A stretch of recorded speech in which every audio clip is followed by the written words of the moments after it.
Luis Enrique est-il le meilleur choix pour le Paris Saint-Germain? Bonjour à tous les socios, on est très heureux de vous retrouver pour un nouveau numéro du temps additionnel.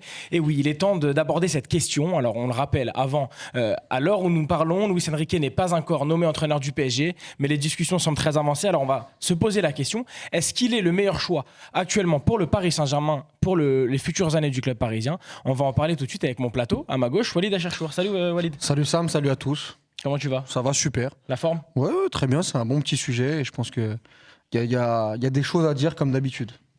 Des choses à dire sur celui qui l'appelle Lucho, Elton. Salut Elton. Salut Sam, salut Yacine, salut Aïd et salut à toutes les personnes qui vont regarder cette vidéo. Alors moi je suis très intéressé parce que l'étape de Luis Enrique au Barça avait été tout sauf de repos. C'est-à-dire que ça avait été tempétueux, il y avait eu de tout, il y avait eu bien évidemment l'apothéose avec triplé, il y avait eu notamment les passes d'armes en conférence de presse et surtout on avait eu un entraîneur qui a marqué le Barça comme très peu de personnes. C'est-à-dire qu'il y a Guardiola, il y a Cruyff bien évidemment et en termes de palmarès, Luis Enrique est juste derrière. Donc ça situe notamment la trace qu'a laissé Luis Enrique. Spécialiste Luis Enrique du côté Barça et puis un spécialiste forcément du Paris Saint-Germain avec Yacine Amned. Salut Yacine. Salut à tous. Comment tu vas? Bah ça va. C'est pas officiel donc on va attendre. C'est vrai j'allais te demander pour l'instant, il n'y a pas encore Avec le PSG. Il n'y a pas encore la fumée blanche pour l'instant. C'est vrai, rien n'est officiel, mais voilà, le Paris Saint-Germain songerait très fortement à Luis Enrique.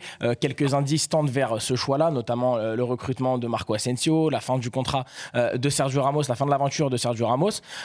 On pourrait voir donc dans les prochains jours Luis Enrique arriver du côté du Paris Saint-Germain, ce qui marquerait vraiment le début de quelque chose de nouveau, Elton, parce que je pense pas m'avancer si je dis que Luis Enrique, c'est vraiment presque aux antipodes de Christophe Galtier qui était là juste avant.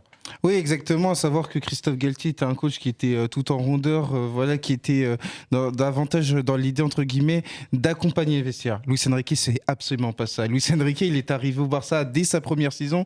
Il s'exprimait en tant que leader du FC Barcelone. Et donc, par rapport à ça, on voit bien qu'il a ce charisme, il a cette capacité à emmener une équipe, un collectif derrière lui et que, en gros, il sera protagoniste. Alors, ça ne veut pas dire, en gros, qu'il va être arrogant. Non, ce que je veux dire par là, c'est que en tant que leader de projet, il prend toute la pression. Et quand il prend toute la pression, ça veut dire qu'à côté de ça, il accepte l'idée qu'il va être le leader et qu'il faut le suivre. Et donc, par rapport à ça, ça va être très intéressant de voir à quel point, et j'insiste là-dessus, ça va être pour moi le fil rouge de cette émission, à quel point le PSG sera en capacité, entre guillemets, d'accompagner Luis Enrique. Alors, peut-être avant de rentrer dans le vif du sujet, le CV de Luis Enrique quand même qui a pas mal d'expérience. Alors on le connaît pour les grandes lignes. Il a commencé à l'AS Roma. Ensuite du côté du Celta Vigo, le passage au FC Barcelone, Elton que tu as mentionné. Et puis plus récemment avec l'Espagne, Walid. Sam, il y a quand même un passage qui a été très formateur dans l'étape de Luis Enrique, c'est le Barça B. Parce que en fait c'est comme Pep Guardiola, c'est-à-dire qu'il y a beaucoup de gens qui disent oui Pep Guardiola, il aime bien que les grandes équipes. Il faut savoir que Guardiola a commencé en 4e division. Luis Enrique a commencé en 3e division. D'ailleurs, pour l'anecdote, c'est le dernier entraîneur du Barça B à avoir fait monter le Barça B en 2e division. Depuis 5-6 ans, le Barça B est en 3e division. Donc c'est pour situer, entre guillemets, ce qu'avait fait Luis Enrique en tant qu'entraîneur du Barça B. Il faut savoir que c'était sa première étape en tant qu'entraîneur et que ça l'avait beaucoup aidé, notamment pour asseoir déjà sa crédibilité en tant que jeune entraîneur. Et ensuite, dans la réflexion notamment des décideurs du Barça, de le rapatrier en tant qu'entraîneur numéro 1. Et ça, on va le garder pour après parce qu'il y aura une partie aussi dédiée aux jeunes qui va être très importante. Le plus récent en date, c'est l'Espagne pour Luis Enrique. Dans les idées de jeu, dans la philosophie, comment tu décrirais, toi, Walid, Luis Enrique? Est-ce que c'est un coach qui te parle à ce niveau-là? Bien sûr qu'il me parle après, avant de décrire le coach Luis Enrique, parce que je pense que tous ceux qui sont friands de nos vidéos connaissent Luis Enrique dans les grandes lignes, même si bien évidemment que avec Elton on va essayer de rentrer dans les détails, mais on l'a suivi à l'AS Roma, on l'a suivi au Celta Vigo, on l'a suivi au FC Barcelone avec ce triplé en 2015 et puis derrière la remontada et puis derrière le fait que ça s'est un peu mal terminé. On l'a suivi aussi avec l'Espagne, on a été quand même privilégiés parce qu'on les a joués en finale de Ligue des Nations, on les a vus à l'Euro, on les a vus aussi à la Coupe du Monde avec cette défaite contre le Maroc. Donc Luis Enrique, bien évidemment, qu'on connaît les plus et qu'on connaît les moins. Et le grand public, en tout cas ceux qui suivent bien le football en France ou ailleurs, connaissent Luis Enrique. Et moi, ce qui m'importe et ce qui est intéressant, c'est que j'étais très très intéressé sur la suite de la carrière de Luis Enrique après l'Espagne.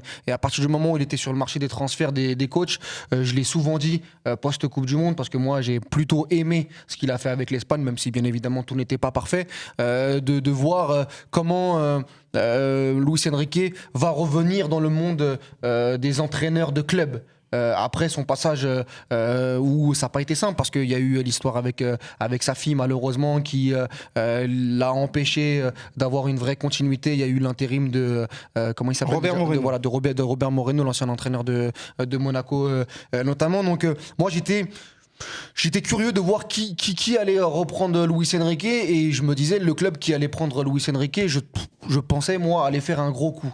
Donc je suis plutôt agréablement surpris de voir le Paris Saint-Germain se positionner. On en parlait souvent sur la suite d'un entraîneur comme Simeone à l'Atlético Madrid. On en a parlé aussi au Napoli, on en a parlé aussi un peu en Première Ligue. Donc c'est pour moi un entraîneur aujourd'hui sur le marché des transferts qui reste pour moi un entraîneur de grande qualité. Donc déjà ça, le voir au Paris Saint-Germain, pour moi, c'est un mariage qui peut être hyper intéressant. En cas de venue de Luis Enrique, est-ce que ça serait, Yacine, un fit qui te parle en termes peut-être de charisme, d'expérience? On le rappelle, Luis Enrique, il a gagné la Ligue des Champions avec le FC Barcelone, Ligue des Champions après laquelle le Paris Saint-Germain court depuis de nombreuses années. Toi, à l'idée de cette rumeur qui s'avère être très sérieuse, est-ce que tu es optimiste, comme ont l'air de l'être Elton et Walid, point de vue Paris Saint-Germain? Moi, je pense qu'il fallait un coach avec une personnalité, un coach qui n'a pas peur d'aller au conflit, parce que les deux derniers, entre Pochettino qui disait rien du tout et Galtier qui voulait être aimé de tout le monde et brosser tout le monde dans le sens du poil, je pense qu'il fallait quelqu'un pour remettre un peu, pas de la vie, parce que de la vie au PSG, il en manque pas pour le coup. mais une vraie personnalité qui est capable de répondre aux journalistes et pas en leur disant ce qu'ils ont envie d'entendre. De remettre aussi une culture du travail, parce que je crois que c'est ce qui manque dans le vestiaire. Un coach qui a pas peur d'aller au conflit aussi avec certains joueurs. On en parlera après. Donc je pense qu'il fallait une personnalité. On a parlé de Mourinho. Voilà, moi là, je vais même pas parler de style de jeu, je parle vraiment de personnalité. Voilà, je pense qu'il fallait ce type de profil, parce que depuis 2 ans et demi, le PSG souffre de ce côté-là. On a des entraîneurs qui sont trop mielleux, trop gentils, voilà, qui laissent faire en fait, et pour se remettre dans le bon sens, parce que je rappelle quand même que le PSG, même s'il y a eu une finale lors du Final 8 et une demi-finale, malgré tout, globalement, depuis 5 ans, c'est pas trop ça. Déjà, il y a eu des titres de perdus, et puis surtout, on a l'impression que c'est vraiment les joueurs qui font ce qu'ils veulent, qui gèrent la vie du club, et on voit bien que c'est pas possible. Il va être capable de remettre de l'ordre et de gérer un vestiaire comme celui du Paris Saint-Germain. Alors à voir évidemment qui sera là, qui ne le sera pas. Mais de ce point de vue-là, Elton, tu le sens capable, Luis Enrique, de gérer?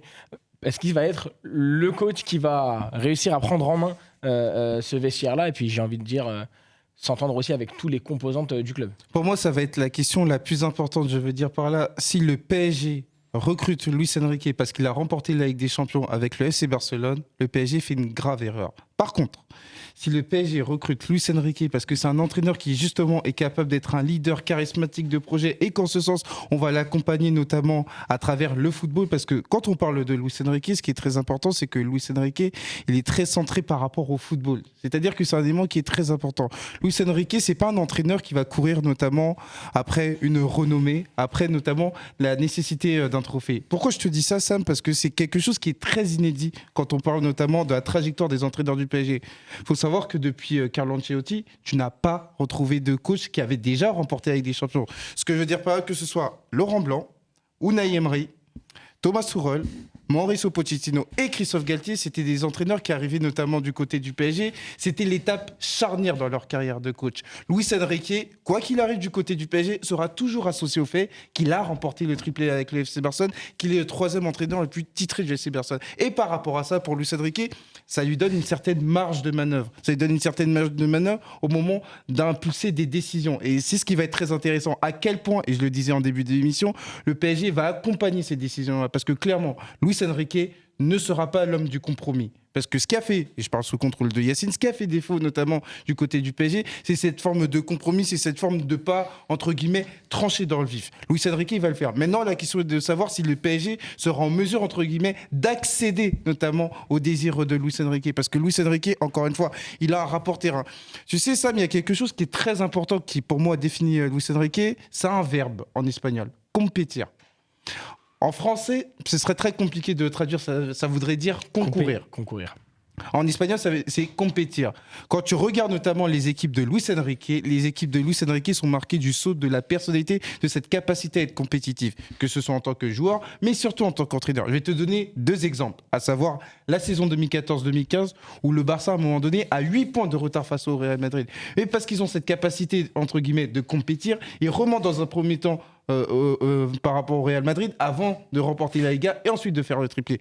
Le deuxième exemple, évidemment, c'est le plus connu, c'est le fameux 6-1. À savoir que, alors que tout le monde donnait le Barça pour perdu, eh ben, le Barça est arrivé justement à retourner cette situation. Ça va être quelque chose de très important. Il faudra que une équipe de Luis Enrique doit avoir une approche modeste, cette capacité à être compétitive, que ce soit en Ligue 1, en Coupe de France et aussi en Ligue des Champions, dans l'éventualité où bien évidemment il arrive. Si, du côté du PSG, on est dans cette optique-là, à savoir que le terrain doit être la mère de tout, ça ira bien. Par contre, si on est encore dans ces considérations où en gros il y a une dimension entre guillemets géopolitique, c'est-à-dire il ne faut pas froisser les égos de certains, moi je vais te dire quelque chose, Sam. Je pars du principe que Luis Enrique, s'il arrive en tant qu'entraîneur du PSG, c'est seulement pour 1 an, suivant la réalité de ce PSG-là. Par contre, si le PSG, encore une fois, est dans cette optique, entre guillemets, de se recentrer sur le terrain, là, on va pouvoir discuter avec Luis Enrique. Alors, Walid, selon les derniers bruits de couloir... Il avait beaucoup de choses à dire. Ouais, non, mais on sent la passion. Selon les derniers bruits de couloir, Luis Enrique aurait impressionné lors de ses entretiens, notamment en ayant ciblé les manquements... Attention, je te redis Garcia aussi. En ayant ciblé les manquements du Paris Saint-Germain, Nasser et Campos auraient été impressionnés. Là, on parle depuis déjà une bonne poignée de minutes. On n'a même pas encore parlé de football, parce qu'on a l'impression que l'enjeu principal, ça va être comment Luis Enrique va être accompagné, entouré, accepté dans l'organigramme Paris Saint-Germain. Oui, parce que la question du jour, c'est est-ce que Luis Enrique est-il le meilleur choix pour le Paris Saint-Germain à l'instant T ? Et ça, c'est important en fait de remettre dans son contexte, c'est qu'aujourd'hui, le Paris Saint-Germain arrive dans une saison et dans un été qui va être très très compliqué. Et ça dépassera Luis Enrique. Moi, je ne sais pas si Luis Enrique, ça va fonctionner. En tout cas, moi, j'ai l'intime conviction qu'actuellement, c'est le moins mauvais choix. C'est la meilleure des solutions à l'instant T. Parce qu'il ne faut pas oublier qu'aujourd'hui, ce que fait Luis Campos, qui est fragilisé sur son mercato, toutes les histoires avec Jorge Mendes, ses liens avec Kylian Mbappé et son clan, Kylian Mbappé qui, on ne le sait pas s'il va rester ou non sur cet été, si le PSG va devoir activer, entre guillemets, les potentielles offres qu'il y aura cet été, plus le fait que Nasser El Khelaifi a un peu délégué cette saison, mais qui est un peu énervé. Voilà, on est quand même dans un Chambarnaum côté parisien qui va être très très compliqué à gérer pour toutes les composantes. Et c'est pour ça que pour moi, un coach comme Luis Enrique, c'est pour ça que moi je n'étais pas un grand fan de l'arrivée de Mota maintenant, parce que je pense qu'il se serait brûlé les ailes, qu'un Nagelsmann qui arriverait peut-être avec encore plus d'arrogance que Luis Enrique, et une gestion avec les stars et avec l'effectif parisien qui peut être problématique comme on a vu au Bayern Munich. Moi je pense que Luis Enrique, même si ça ne veut pas dire que ça va réussir, parce qu'on a eu, voilà, sur les dernières années, on a expliqué, ça va mieux travailler avec Pochettino, ça va mieux travailler avec un tel, lui il aura de la poigne, et en fait finalement, il y a beaucoup de coachs qui ont fait les bénis oui dans le vestiaire du Paris Saint-Germain. Moi je parle de profil, je parle de papier, je parle de par rapport à ce qu'on avait du côté du PSG comme potentielle idée de coach. Moi je pense que Luis Enrique coche le plus de cases par rapport, en tout cas à mon humble avis, par rapport aux autres. Maintenant, est-ce que ça va fonctionner ? Je n'en sais rien. Le PSG, c'est tellement Hollywood, c'est tellement n'importe quoi. On ne sait pas ce qui va se passer sur les prochaines semaines, tant dans le mercato, voilà. Donc moi, la réalité, et on rentrera après dans ces fameuses cases que pour moi coche Luis Enrique, mais pour moi, c'est ça en fait le plus important dans l'émission. C'est pas de se dire, les mecs, ils ont allumé le club des 5, ils se sont dit au bout du premier quart d'heure, c'est super, Luis Enrique va régler tous les soucis du PSG. Non. C'est juste de dire qu'aujourd'hui, le PSG, dans un choix de coach, est allé pour moi sur celui qui peut en tout cas le mieux s'en sortir si c'est un one-shot d'1 an ou 2. Et c'est pour ça que, juste pour terminer, moi j'ai une inquiétude par rapport au PSG et sa possible méconnaissance du dossier Luis Enrique, à savoir que s'il pense encore avoir une fois recruter un entraîneur qui a gagné avec des champions et qui sera en capacité d'avaler des couleuvres et d'être consensuel, clairement ils vont faire fausse route. Donc c'est pour ça qu'au moment justement de définir ce profil-là, au moment justement de définir la planification sportive 2023-2024, il sera très important de dessiner des bases saines. Yacine, je ne sais pas vraiment si c'est un sujet, mais c'est quand même quelque chose qui traîne quand même dans les têtes, je pense. J'ai vu qu'il voulait rebondir sur ce que... Alors je te laisse rebondir, vas-y. Après je te poserai la question. Pour finir, parce que Elton disait tout à l'heure, faut voir ce que, en gros, la direction va le laisser faire. Mais moi, en fait, j'ai envie d'aller plus loin. J'ai pas envie de voir ce que la direction va le laisser faire. C'est-à-dire que j'ai envie d'avoir un coach qui définitivement prend les choses en main. Voilà, et n'a pas peur de la direction. Parce que c'est trop facile tout le temps de dire ah mais avec cette direction, on peut pas faire ci, on peut pas faire ça. Je pense aussi que c'est aussi facile de l'accepter et de s'en servir comme d'un bouclier. Moi, j'ai pas envie de savoir si... Évidemment que l'idéal, ce serait que la direction lui donne carte blanche et le soutienne, ça c'est l'idéal. Mais s'il vient, il sait quand même un peu dans quoi il s'embarque. Mais voilà, et puis qu'il prenne ses responsabilités, et s'il a des choses à dire ou à faire, qu'il les fasse. Après, la direction, elle fera ce qu'elle a à faire, mais moi, encore une fois, je vais prendre l'exemple de cette saison, si à un moment donné, tu sors un Messi, un Mbappé ou un Neymar à la 70e, il n'y a pas une direction qui va venir te dire t'es viré à cause de ça. Donc, il faut prendre tes responsabilités. Après, il faut assumer. Et puis, si t'es viré à cause de ça, t'es viré à cause de ça. Voilà, et c'est eux qui sont ridicules. Exactement. Bien sûr. Parce que là où Yacine, c'est intéressant d'insister là-dessus, c'est que à un moment donné, si encore plus il est dans du court terme, Luis Enrique, mais va au bout de tes idées, mon copain. Meurs avec tes idées. Moi, c'est un peu les débats qu'on a eu sur les coachs dans des clubs un peu incoachables. À partir du moment où, de toute façon, quoi qu'il arrive, tu vas te faire virer à un moment donné dans ce club-là. Tu feras 1 an et demi, 2 ans. Regarde un mec comme Galtier, finalement, il n'a pas été au bout. Il a changé de système avec l'histoire de pivot gang, etc. La communication, etc. De toute façon, tu vas la prendre, la porte, à un moment donné. Mais va au bout et donne la pleine mesure de ta capacité à coacher, à entraîner, à prendre des décisions. De penser ce que tu penses le meilleur. À faire des choix forts. Et puis, à la fin, si les résultats sont pas bons et si ça convient pas à la direction, eh ben il t'appelle et il te vire. Et moi je pense que là où ça peut être intéressant par rapport à un Luis Enrique, c'est à partir du moment où Luis Enrique a connu des contextes compliqués comme la Roma, comme le Barça, où il y avait une certaine pression post-Guardiola, où il faut rappeler qu'au Barça il arrive après d'une saison sans titre. Voilà, il arrive après Martino, après Tata Martino, il arrive après Villanova. Il a connu ça, il a connu l'Espagne là où le mec s'est passé de Sergio Ramos, il y avait les histoires de moi je prends aucun joueur de Madrid. Ah ouais, pourquoi tu prends pas un joueur de Madrid? Moi c'est comme ça et c'est pas autrement. Et voilà, il a assumé et il a été au bout du truc. Ça marche, ça marche pas, il a été au bout du truc. Nous ce qu'on veut, c'est un coach qui va jusqu'au bout. Et puis derrière, quand t'auras pris la porte, t'aurais pris la porte, mais au moins c'est pas quelqu'un qui t'a guidé ou qui t'a dit faut faire ci ou faut faire ça. Tu as été avec entre guillemets tes cojones.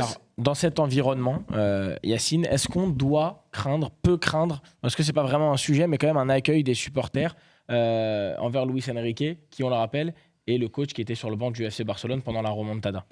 Bon, il y aura sûrement une partie. Il y a des choses qui marquent. Et effectivement, c'est un coach qui, dans l'adversité du PSG, a marqué l'histoire du club.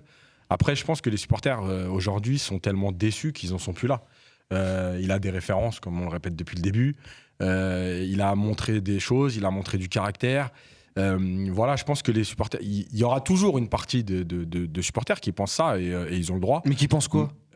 Qu'en gros, c'est le coach de la remontada. Ouais, mais à côté de ça, l'été suivant la remontada, t'as pris un joueur qui avait été justement déterminant. Ceux qui veulent contredire ça, ils vont te dire t'as pris 2 joueurs, même à la fin, finalement. Voilà, qui sont associés à cette image. Voilà. Et puis en plus, Yacine, je suis désolé, mais à l'époque, c'était il y a 6 ans, Luis Enrique va pas s'excuser de faire une remontada et d'y croire quand il est au Barça. La vie d'il y a 6 ans, c'est quand même très différent. C'est comme si dans 5 ans, Nagelsmann, il vient. Même si la remontada, c'est une cicatrice énorme, bien évidemment. Mais sinon, si on comptait tous les clubs qui battaient le PSG sur les dernières saisons en Ligue des Champions, tu prends plus de coach en fait. Pascal Duprat. Ouais, voilà. Donc à un moment donné, même si c'est marquant, il est pas venu, il a pas insulté le PSG. Mais il faut en parler parce que il y a des supporters qui vont le penser. Maintenant, je pense malgré tout qu'une majorité n'est plus dans cette démarche-là parce qu'il y a eu tellement de souffrance depuis 2 ans et demi en termes de contenu, en termes de plaisir, en termes de résultats que désormais on veut juste en gros le bien du PSG, et si c'est lui qui doit l'amener, c'est lui qui l'amènera, c'est tout. Alors Elton, tu as parlé d'un joueur qui a été recruté également juste après la remontada, Neymar. Est-ce que cette arrivée de Luis Enrique peut être un déclic, un reboost pour un joueur comme Neymar? Je pense aussi à un joueur comme Verratti, qui est un joueur que Luis Enrique a souvent désiré dans sa carrière. Qu'est-ce que tu peux me dire à ce sujet-là? Neymar, Verratti, est-ce que ça t'enthousiasme de les voir sous Luis Enrique? Oui, sur le papier, ça m'enthousiasme, mais après, on parle de contexte. Non, mais justement, tout ce qui est autour, est-ce que ça va être un coach qui va être capable aussi mentalement de les réimpliquer, de les oui, remettre parce que dedans? c'est vrai que, notamment pour revenir notamment par rapport à la relation Luis Enrique-Neymar, c'était une relation carotte et bâton, à savoir que Luis Enrique lui a rien passé. Et c'est pour ça que je parlais de contexte, parce que à l'époque, Neymar venait tout juste d'arriver en Europe. C'était encore un jeune garçon, et donc par rapport à ça, il devait entre guillemets apprendre notamment la vie, notamment dans un gros club européen, l'exigence dans un gros club européen. Et donc par rapport à ça, Luis Enrique lui a rien laissé passer. J'en veux pour preuve notamment plusieurs sorties en cours de rencontre, notamment face à Séville, où Neymar à un moment donné est sur le point de péter un câble. Et pour le coup, la chance notamment d'un Luis Enrique, et la chance entre guillemets pour un Neymar, c'est que le vestiaire avait pris fait et cause notamment pour Luis Enrique en expliquant, bon écoute, ici Neymar c'est comme ça, à savoir qu'il y a une logique de performance et que tu dois t'adapter à ce que doit faire l'entraîneur. Ensuite Neymar lui a rendu, parce que derrière, notamment lors de la saison 2015-2016, il avait été très bon avant de un peu notamment baisser sur le sprint final. Saison 2016-2017 il démarre mal, mais encore une fois il a associé à remontada. Donc je pense que la relation était globalement bonne. Et là aujourd'hui je pense que à partir du moment où il y a eu ce lien, à partir du moment où Neymar sait qu'avec Luis Enrique, il y a un cap et que c'est difficile d'en déroger, et ben je pense que ça peut matcher. Maintenant, pour un Marco Verratti, oui, c'est un joueur qui arrive dans un secteur que connaît très bien Luis Enrique, à savoir ce secteur de milieu de terrain. Il faut savoir que Luis Enrique, sous Van Gaal, a été notamment milieu relayeur droit. Marco Verratti a occupé ce poste. Donc au moment notamment de parler notamment de cette affinité par rapport à ce poste, comment envisager le poste, c'est sûr qu'ils auront des éléments entre guillemets sur quoi entre guillemets parler. Alors Walid, une question qu'on peut se poser concernant le choix Luis Enrique, tu l'as dit tout à l'heure, selon toi, c'est celui qui coche le plus de cases. Mais qu'est-ce qui fait en vrai de Luis Enrique un meilleur choix que les autres? Parce que tout à l'heure, Yacine en parlait par rapport à la personnalité. Il y avait le serpent de mer Mourinho avant la finale contre Séville. Oui, personnalité, c'est bien. L'entraîneur avec des couilles, entre guillemets, c'est bien. Mais moi, je ne voulais pas que ça. Et moi, je pense que José Mourinho, la fameuse gagne, etc., sur les dernières années, moi, je trouve que la Roma, il y a eu un léger mieux, bien évidemment, dans les résultats. Mais je trouvais que dans le jeu proposé, on était quand même en deçà. Et sur la fameuse compétitivité pour le football moderne, j'avais quand même des gros doutes sur Mourinho. Donc moi, c'est bien la personnalité, le caractère, le cran, le fameux « Ah super, on va s'éclater en conférence de presse ». Mais moi, je ne voulais pas que ça. Et moi, je pense que Luis Enrique n'est pas que ça. Et Luis Enrique a ce côté mourinesque où bien évidemment qu'il va être arrogant avec les journalistes, bien évidemment qu'il va avoir pas mal de tensions dans les conférences de presse, mais c'est un entraîneur qui, moi je trouve, sur les dernières années, encore une fois, avec les plus et les moins, t'aimes ou t'aimes pas, et surtout avec l'Espagne, qui a réussi, je trouve, avec un matériel qui n'était pas le meilleur matériel possible, on l'a dit, l'Espagne est dans un creux générationnel, il a réussi à faire de très très belles choses, et surtout à être protagoniste sur le terrain à chaque fois. Moi, je l'ai vu être défaillant dans les deux surfaces de réparation. Pas un manque de qualité individuelle, mais dans cette capacité à pouvoir impulser quelque chose pendant les matchs. Il l'a fait. Il l'a fait à l'Euro 2020, que ce soit contre la Croatie. En sortant la Croatie, on voit bien comment la Croatie, c'est dur de les sortir dans des grosses compétitions. La même chose contre la Suisse, contre l'Italie. Pour moi, ils sont meilleurs sur le match. À la Ligue des Nations, contre l'Italie, là-bas, où il lance Gavi, je trouve que c'est un très très beau match collectivement. La première période est extraordinaire. Exactement. Le match contre la France, où on gagne sur le but de Benzema, notamment, c'est les individualités qui sont meilleures que l'Espagne. Mais sur les 60 premières minutes, je trouve quand même que l'Espagne est bien meilleure et ils ouvrent le score. Voilà, je vais pas faire tous les matchs, même contre le Maroc, même si voilà, ça ronronne, c'est dur, etc. Mais je trouve que c'est encore une fois l'équipe qui est pour moi le actif sur le terrain contre l'Allemagne, contre le Costa Rica. Donc voilà, pour moi, le choix Luis Enrique, le côté légitimité dans le vestiaire parce qu'il connaît un ou deux mecs et notamment Neymar et il a gagné avec lui parce que c'est hyper important par rapport à Nagelsmann. On dit souvent que ces mecs-là, Mbappé, Neymar, t'as besoin de les convaincre, t'as besoin de les séduire en disant toi t'as fait quoi dans ta carrière, qu'est-ce que t'as fait dans ta carrière. Et ben lui il a fait quand même 2-3 choses sympathiques avec cette Ligue des Champions en 2015, le côté personnalité, caractère, le côté jeu et puis aussi le côté jeune, parce qu'on l'a dit aujourd'hui le Paris Saint-Germain a envie de mettre en valeur, pas tous mais 2-3 éléments en équipe première avec Zaïre Emery notamment, et quand tu vois les déclarations, est-ce qu'il a fait de Pedri ou de Gavi, alors on a des déclarations de Gavi. Voilà, récemment, tu te dis que ce mec-là, par rapport à un Mota où c'était assez excitant, mais tu te dis c'est un peu trop tôt, va continuer à Bologne ou en Serie A à passer tes galons, un Mourinho qui, je pense, moi, on serait pas éclaté du tout en termes de processus jeu et de spectacle, un Nagelsmann qui aurait eu l'arrogance mais pas forcément l'expérience pour arriver dans un contexte championnat, Ligue 1, etc. Je me dis moi que Luis Enrique, parmi toutes les rumeurs, c'est pour moi le moins mauvais choix ou le meilleur choix possible. Alors avant de revenir sur ce que tu as dit à propos des jeunes, parce que c'est quand même très intéressant et on a prévu d'en parler, il y a une autre phrase que je vais retenir que tu as dit, Walid, c'est la phrase sur le match contre l'Espagne où tu disais contre l'Italie. Pour moi, contre l'Italie à l'Euro, ils sont au-dessus, mais ils ont perdu. Oui, bien sûr. Yacine, est-ce que Luis Enrique arrive dans un environnement où on va être capable de lui laisser ça, c'est-à-dire de lui laisser être bon, mais pas forcément gagner? Est-ce qu'on va...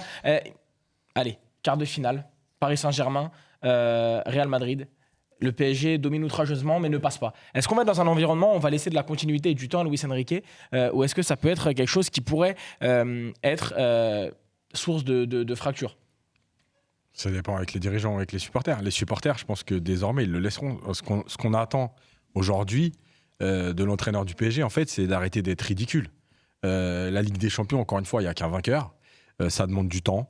Ça ne doit pas être l'objectif de ta saison. Il y a la manière de sortir. Et même si tu sors en 8e de finale, parce que tu tombes sur une grosse équipe qui est plus forte que toi et que toi, tu as tout donné, que tu as existé. Tu vois, je reprends encore une fois la première partie du PSG de QSI, c'est-à-dire 2011-2016, où le PSG est éliminé régulièrement en quart de finale. Dans tous ces matchs, à 20 minutes de la fin, le PSG peut encore se qualifier. Il y a eu même des matchs, à part le Barça 2015. Il y a même eu des matchs où à un moment donné ils sont qualifiés, comme à Barcelone en 2013 avec Ancelotti. En fait, ce qu'on attend du PSG, c'est ça. C'est exister contre ces équipes-là, c'est gros.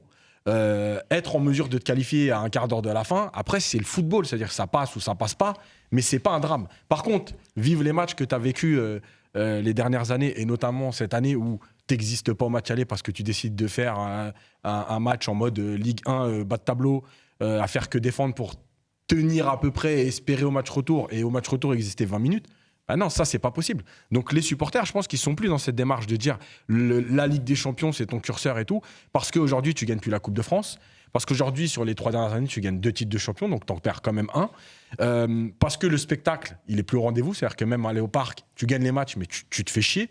Donc je pense que oui, les supporters seront capables d'accepter ça. Encore une fois, s'il y a la manière, s'il y a l'envie, s'il y a l'attitude. Je pense que c'est ça aussi qui manque, c'est l'état d'esprit. Et raconter une histoire, raconter une nouvelle histoire. On parle quand même d'un PSG l'an dernier, qui a perdu en Coupe de France contre Marseille, qui a perdu contre le Bayern sans marquer de but ni à l'aller au retour, et avec une tactique à l'aller qui était ridicule. Faut pas oublier d'où repart le Paris Saint-Germain, avec un effectif qui est pour moi aujourd'hui défaillant et qui a des années-lumière de ce que demande une finale de Ligue des Champions. Après, bien évidemment, il y en a qui te diront, il y en a qui te diront, voilà, l'Inter Milan n'était pas programmé, etc. Bien évidemment, il n'y a pas de recette pour gagner la Ligue des Champions, mais un peu d'humilité quand t'es le PSG. Attention, là on parle de Luis Enrique, mais le PSG sur les 6 dernières années c'est 4/8 de finale de Ligue des Champions. C'est pas...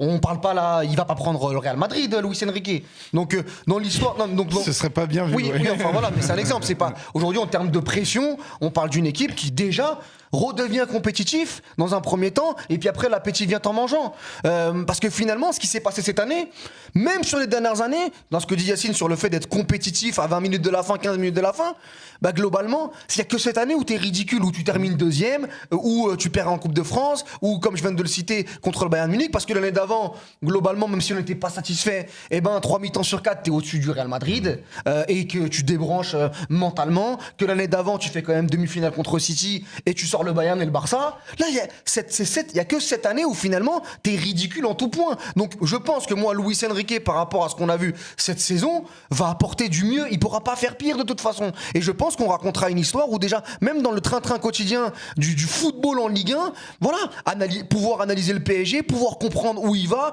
pouvoir expliquer le jeu, voilà, des choses qu'on a perdues du côté du PSG sur la dernière année. Ces choses qu'on a perdues, c'est, comme l'a dit Yacine, par exemple, le plaisir visuel. Elton, c'est quand même important. Avant de te donner la parole, à ce sujet-là, j'aimerais qu'on voit les mots qu'avait eu Léo Messi au Barça, à l'époque où, on le rappelle, Luis Enrique avait succédé, pas directement, mais était arrivé après Pep Guardiola. Et les mots de Lionel Messi, c'est les suivants. Nous avons un peu changé. Nous sommes devenus une équipe beaucoup plus verticale. Bien sûr, nous n'avons pas perdu notre idéologie de conservation de ballon. C'est notre marque de fabrique et notre priorité. Mais maintenant, nous avons incorporé l'idée que, en quelques touches de balle, nous pouvons nous retrouver devant le but de l'adversaire.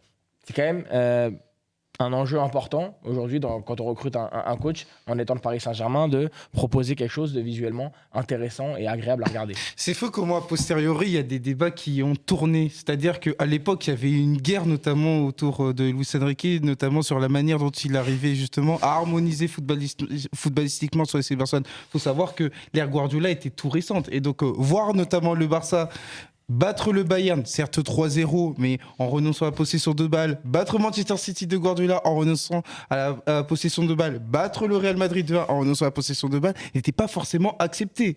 Il y en a qui ont fait des accusations, qui ont lancé des terribles accusations par rapport à Luis Enrique en étant limite un fossoyeur du cruyffisme. Donc tout ça pour dire, voir Luis Enrique érigé en tant qu'apôtre de la possession en 2023, quand tu sais ce qu'il a pris en 2015 dans cette logique-là, dans cette logique entre guillemets d'apporter de la variété, parce qu'il était question de ça du côté du FC Barcelone, apporter de la variété au jeu barcelonais avec beaucoup de transitions, parce qu'à un moment donné, Luis Enrique a fait quelque chose de pragmatique. Xavi l'avait résumé après un très bon match du Barça face à Bilbao quand il gagne 5-2. Le centre névralgique du jeu barcelonais, ce n'était plus nécessairement le milieu de terrain, c'était la MSN. Et en ce sens, Luis Enrique s'est adapté. Donc tout ça pour dire que ça va dans la continuité de ce que dit Luis Enrique quand il dit que, notamment à travers ses live Twitch, il y a un rapport aux fans qui est très important. Quand il s'était lancé notamment dans son explication de 10 minutes, où en gros, nous on est là aussi pour les fans, on est là pour leur proposer un contenu. Et en ce sens, on doit davantage regarder le but adverse. Il a respecté toutes les formes de football, mais il dit que quand même, on doit avoir une considération par rapport aux supporters. Et je pense que s'il devait arriver du côté du PSG, il aura ça comme donnant jeu. Il n'acceptera pas l'idée que son équipe soit antipathique, soit une équipe qui soit, entre guillemets, avare en termes d'efforts. Parce qu'on parle quand même d'un coach qui, au-delà d'être un coach, est un homme qui a fait quoi ? Marathon de New York, marathon d'Amsterdam, marathon des Sables, donc des épreuves exigeantes. Et lui, en gros, il ne peut pas concevoir que des joueurs arrivent et qui ne donnent rien sur le terrain. C'est pour ça que ça a valu des problèmes à certains joueurs du FC Barcelone, comme Gérard Piqué, qui... Quand Luis Enrique est arrivé, avait un comportement qui n'était pas forcément le plus professionnel possible. Non, il explique, on est au FC Barcelone, on doit avoir une logique de performance, on doit donner quelque chose au public, et en ce sens, on ne peut pas, entre guillemets, faire les choses à moitié. Luis Enrique l'avait encore dit lors de sa première année en tant qu'entraîneur du FC Barcelone. Au final, l'entraînement et les matchs sont les reflets de ce qu'on va faire à l'entraînement. Et donc, je pense qu'on aura un PSG version Luis Enrique qui sera, entre guillemets, tout sauf antipathique. Alors, autre élément fort de la palette de Luis Enrique, Yacine, et qui était quand même aussi un sujet sous Christophe Galtier, on l'a évoqué un petit peu par bribes dans cette émission, on va pouvoir s'y attarder, c'est la gestion des jeunes. Luis Enrique, on le rappelle, un entraîneur qui a lancé très tôt Gavi et Pedri en sélection. On va justement voir les mots de Luis Enrique au sujet de Gavi, qui disait « Je connais Gavi depuis des années, j'ai vu comment il a joué sur ces 4 bouts de match, je n'ai aucun doute qu'il puisse devenir un joueur très important pour le futur de son club et de la sélection.